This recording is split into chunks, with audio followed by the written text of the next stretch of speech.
Bonjour à tous et bienvenue sur Sensation. Anne Hidalgo, la maire de Paris, à ses côtés de nombreux adjoints, chacun avec sa mission spécifique. Avec moi aujourd'hui Jean-Luc Romero-Michel, adjoint en charge des droits humains, de l'intégration et de la lutte contre les discriminations. Bonjour. Bonjour. Alors vous êtes depuis 2020 adjoint à la mairie de Paris. Auparavant vous étiez conseiller régional d'Île-de-France depuis 1998. D'où vient cet intérêt pour la politique et pourquoi ce choix de se spécialiser dans tout ce qui est droits humains et discrimination? Vous savez, moi je suis fils d'immigrés espagnols, enfin de grands-parents, etc., qui ont quitté l'Espagne sous le franquisme. Parce qu'évidemment les libertés étaient mises en cause, qui ont tout abandonné et qui sont arrivés dans le nord pour trouver du boulot, parce qu'à l'époque il y avait les mines, la sidérurgie, etc. Et puis j'ai un oncle qui a été un des grands syndicalistes, un militant communiste qui s'est beaucoup battu, et ça m'a donné une envie de me battre globalement contre les injustices, et ça m'a donné un peu cette passion de la politique qui parfois peut être le meilleur, même si parfois ça peut être le pire aussi. Et pourquoi justement ce choix de se spécialiser dans les droits humains, les discriminations, Je pense etc. que j'ai toujours été sensible, d'abord par rapport à ce que j'étais. Moi, vous êtes très jeune, vous. Moi, je suis d'une génération où, quand vous étiez homosexuel, c'était pas quelque chose de très facile à vivre. Et donc, très, très vite, j'ai eu cette conscience. Je suis arrivé à Paris, terminé mes études. Je me suis retrouvé dans une radio qui s'appelait Radio Fréquence Gay, aujourd'hui FG, qui n'a plus grand-chose à voir avec son histoire, mais en tout cas qui vient de de cette histoire-là. Et voilà, et j'ai toujours eu une passion pour tout ce qui était la question des droits humains. Et d'ailleurs, le premier combat que j'ai mené à l'époque, il y avait toujours la peine de mort.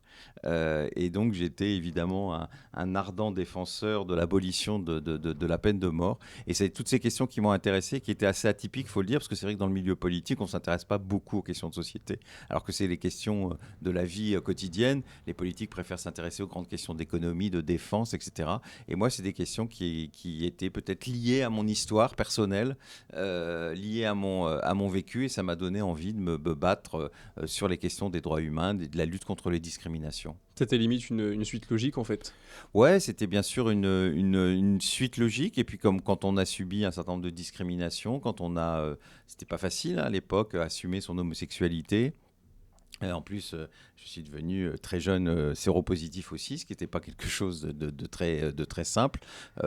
C'était une vraie logique, et je crois que même le fait d'être devenu séropositif, qui fait que je suis devenu un militant de la lutte contre le sida, m'a permis de connaître des milieux que je n'aurais jamais connus. Je pense par exemple au milieu des usagers de drogue, par exemple au milieu des travailleuses et des travailleurs du sexe, et de découvrir des milieux différents, des injustices différentes, et de travailler avec d'autres qui étaient d'une certaine manière, comme moi, des espèces de parias. Parce que vous savez que dans les années 60, les parlementaires avaient classé, alors là, les clivages politiques, là-dessus, il n'y avait pas tellement de différence, avaient classé dans les fléaux sociaux l'homosexualité, la prostitution, l'alcoolisme, etc. Donc, c'était quelque part un peu logique de se battre sur toutes ces questions, et notamment, moi, je pense à la question des usagers de drogue, parce que les usagers de drogue, ça reste des femmes et des hommes qui sont des citoyennes et des autres, qui ont leur part d'humanité, et que n'importe qui peut tomber dans les addictions. Et ça, et voilà. Et donc, ça m'a permis de travailler et de connaître des milieux que je n'aurais peut-être pas connus si je n'avais pas moi-même été à la fois homosexuel et moi-même touché par le VIH. Alors en tant que maire adjoint, quelles sont vos missions justement sur tous ces sujets? Alors, j'ai des missions qui sont un peu vastes, parce que j'ai d'abord les droits humains. Les droits humains, ça dépasse évidemment la France, hein.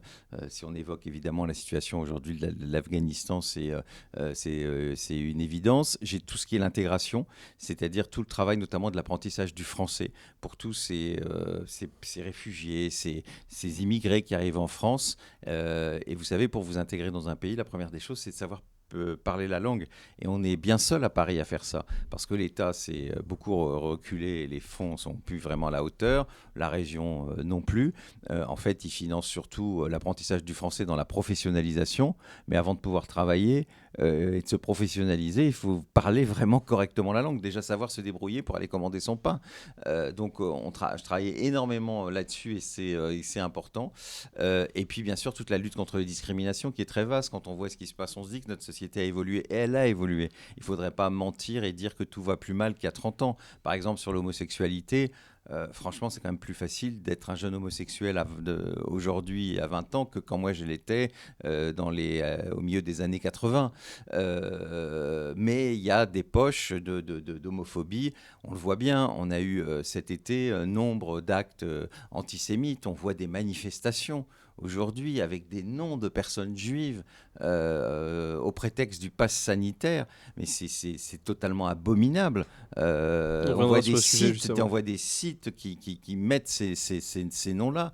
Donc on voit qu'on a tout un travail et on espère, et donc d'ailleurs dans les semaines qui viennent, j'ai comme mission de la part de la maire, outre une mission sur la promesse républicaine, parce qu'il y a un manque de confiance entre les Français et notamment les Parisiens, leur police, leurs institutions, etc., mais un plan contre l'antisémitisme et contre le racisme, parce que oui, ces mauvais sentiments qui sont en plus aidés par ces réseaux sociaux qui sont sans limite, eh bien oui, il faut se battre contre ça et contre ces sentiments-là et ne rien lâcher. Alors vous avez parlé du pass sanitaire, justement, c'est un sujet qui fait énormément débat en ce moment.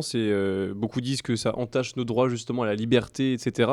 Quel est votre avis face à ça en tant que qu'adjoint chargé des droits humains, quand on voit qu'on parle de dictature, etc. Alors dictature, j'aimerais bien qu'ils aillent un peu dans d'autres pays. Je n'ai pas cité où j'ai passé mes vacances et de vrais pays qui sont des vraies dictatures. Il y a un moment, il faut arrêter. Moi, j'étais pas spécialement pour le pass sanitaire, j'étais pour la vaccination obligatoire. Voilà. Maintenant, je me dis qu'aujourd'hui, c'est la loi. Elle a été votée par un Parlement. Qu'on soit d'accord ou qu'on soit pas d'accord, on a le droit de continuer de manifester. On évite quand même d'avoir des propos notamment antisémites, parce que c'est vraiment des propos antisémites qu'on a vus ces derniers jours, comme on n'en avait plus vu depuis extrêmement longtemps. Et on essaye d'appliquer la loi. Aujourd'hui, il faut se battre contre ce virus. Il faut que les gens aillent se faire vacciner. Je vous disais, ma mère est morte de la Covid. J'ai vu dans quelles conditions. J'ai vu beaucoup de gens, comme sûrement beaucoup d'entre vous. C'est pas un leurre, le Covid. C'est pas un truc comme ça. Aujourd'hui, dans les hôpitaux, c'est plus des mamies, c'est plus nos grands-mères ou nos grands-pères de 85 ans ou de 90 ans. C'est des jeunes comme vous, dont certains n'ont aucune pathologie. Oui, je pense qu'il faut qu'on soit solidaire. Je pense que ces vaccins, moi j'ai fait évidemment ces vaccins, ils nous protègent des formes graves, et que il faut tous qu'on soit aujourd'hui solidaires, et qu'on arrête de parler de dictature. Vous savez, quand vous voyez en Thaïlande tous les jours les gens qui manifestent pour avoir des vaccins parce qu'ils n'en ont pas, et qu'on ne peut plus aller dans les hôpitaux dans ces pays-là, et nous on manifeste parce qu'on ne voudrait pas des vaccins. Je trouve qu'à un moment il faudrait quand même juste un tout petit peu de raison. Alors j'aimerais qu'on parle d'un autre sujet, c'est la zone de liberté LGBTQI+, qui est à Paris maintenant. C'est vous qui en faisiez la promotion, si je puis dire, en mai dernier. Qu'est-ce que ça signifie et qu'est-ce que ça a changé ? Moi, vous savez, je vais en Pologne tous les ans depuis 6 ans pour défendre les mouvements laïques. Pas seulement les mouvements LGBT, mais les mouvements féministes, etc. J'ai d'ailleurs reçu en septembre dernier un prix en Pologne pour le travail que je fais depuis longtemps. Moi, quand je vois ce qui se passe en Pologne, ce qui se passe en Hongrie aujourd'hui, c'est en Europe. Où normalement, c'est des valeurs d'inclusion, où chacun doit être respecté dans ce qu'il est. Quand on voit qu'il y a près de 100 municipalités, cantons, etc., qui ont voté des lois qui interdisent leur territoire aux personnes LGBT, alors maintenant ils ont transformé ça en idéologie LGBT. Moi, il faudra m'expliquer ce que c'est qu'une idéologie LGBT. Il fallait que Paris et un certain nombre de villes réagissent. Et on a réagi de deux manières. La première, d'abord, on a un prix international contre l'homophobie tous les ans, le 17 mai, il a été accordé à une association polonaise. Et au mois de septembre, avec mon collègue Hermano Sanchez, qui est chargé de l'Europe au sein de la mairie, nous allons aller remettre ce prix en Pologne et redire à quel point Paris est à côté des Polonais, et notamment des personnes LGBT qui subissent ça. Parce qu'on ne peut pas accepter, vous imaginez, des zones qui sont interdites. Peut-être que demain, on va le faire. Pourquoi alors ?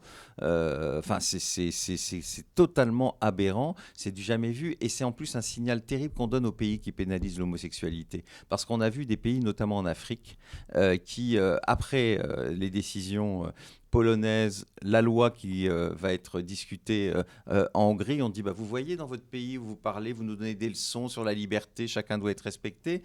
Vous interdisez à des homosexuels d'aller dans des zones et vous nous reprochez de condamner à mort des homosexuels, de les mettre en prison. Et vous imaginez le signal que donne cette Europe des libertés, cette Europe qui est quand même un exemple social aussi dans le monde. C'est pour ça qu'il fallait être extrêmement ferme. Et je suis très heureux que ça ait été voté d'abord à l'unanimité, que dans ce domaine-là, tout le monde a été d'accord. Ce n'est pas toujours le cas au Conseil de Paris, comme vous l'imaginez.